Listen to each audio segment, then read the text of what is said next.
নমস্কার, আমি দিতির ইচ্ছে থেকে দিতি আবারও চলে এলাম তোমাদের সামনে নতুন আরও একটি ভিডিও নিয়ে। আশা করছি তোমরা সবাই খুব ভালো আছো, আমরাও ভালো আছি।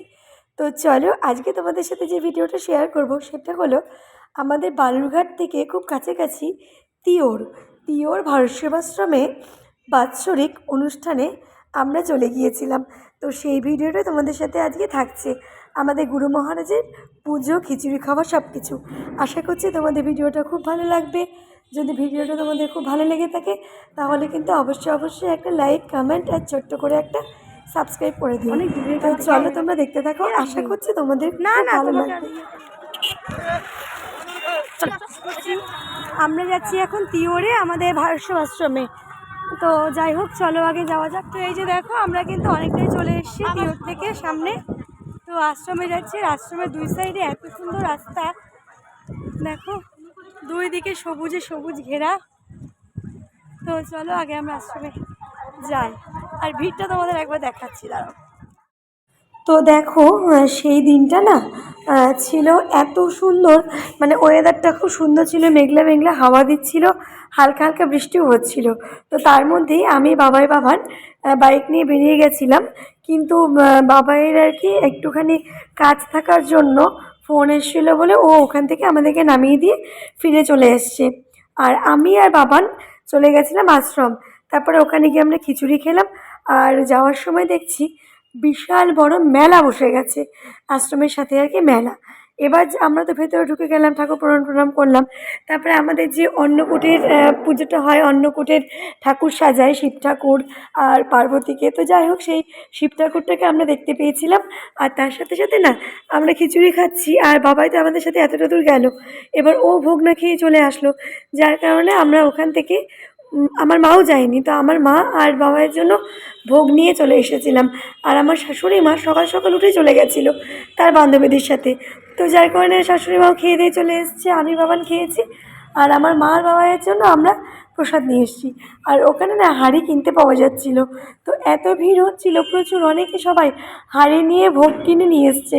এবার বাবানও বলেছে, না তুমি হাঁড়ি কেনো, হাঁড়ি কিনে নিয়ে চলো মা, আমরাও একটা হাঁড়ি কিনি। তো যাই হোক, সেই কারণে একটা হাঁড়ি কেনা হলো, হাঁড়ি কিনে হাঁড়িতে করে ভোগ নিয়ে আসা হলো। আর এত সুন্দর মজা হলো না, মানে যতটুকুন টাইম ঠাকুরের ওখানে থাকলাম সত্যিই মনে একটা শান্তি কাজ করলো। মানে এটা বলার কোনো অবকাশ নেই যে সত্যিই ভগবানের কাছে গেলে মানে একটু কিছুক্ষণ যদি বসে থাকা যায় মনটা খুব শান্তি হয়। তো খুব ভালো লাগলো। যাই হোক, আমার এই ভালো লাগাটা তোমাদের সাথে শেয়ার করছি, আশা করছি তোমাদেরও হয়তো ভালো লাগবে। তো তোমরা কিন্তু আমাকে কমেন্ট করো। আর তোমরা অনেকেই বালুরঘাটে যারা আছো বা অনেকেই জানো যে এখানে আমাদের তিওর আছে, ভারত সেবাশ্রম আছে, কাছাকাছি অনেকগুলো ভারত সেবাশ্রম রয়েছে বালুরঘাটে। তো যারা যারা আসুনি তারা অবশ্যই একবার চেষ্টা করো আসার জন্য। আমি খাই, তুই দাঁড়াতাম হয়ে যাবে। এই তো ব্যাসটা উঠলে বাড়িতে নিয়ে চলো, হাঁড়ি নেব।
পাইনি সেই কারণে। তো চলো